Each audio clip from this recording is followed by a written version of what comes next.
Benjamin Netanyahu's era has come to an end. Benjamin Netanyahu, neged. Israel's new government consists of a patchwork of political parties. With little in common, they are only really united by a desire to unseat Israel's longest-serving prime minister. The coalition spans the far left to the far right and includes, for the first time, representation of Israel's Arab minority. Here are some of the key people in the coalition government. Israel's new and first kippah-wearing Prime Minister, Naftali Bennett, leads the ultra-nationalist Yamina party, which champions Jewish settlement in the occupied West Bank. So we'll get once and for all a government who actually cares for the people. Bennett opposes the creation of an independent Palestinian state, but his goal to annex much of the West Bank seems unfeasible, given his new partners.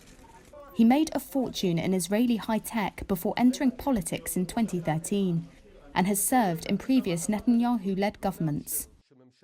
Under the coalition deal, Bennett will serve as Prime Minister for 2 years, until he is replaced by Yair Lapid, who heads the centrist Yesh Atid party. Lapid was the architect behind the new government. His party has the biggest vote share in the coalition, but he agreed to share power to secure a parliamentary majority. He quit his job as TV anchor in 2012 and ran on the promise to ease financial pressures on the middle class.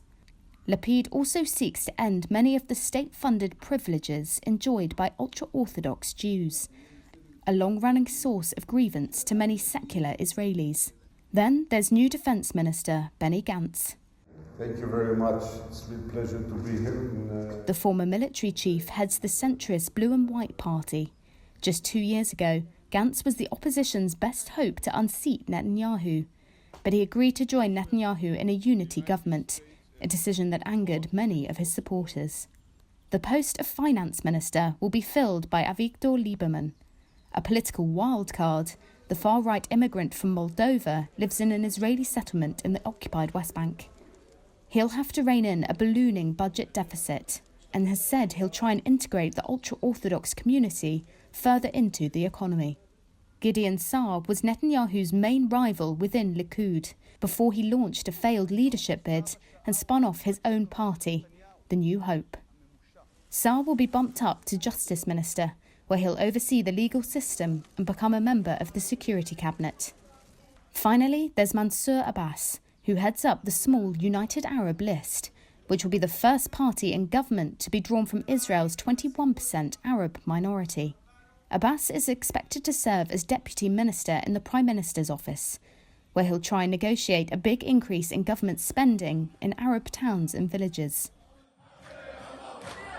But his presence is a potentially destabilising factor.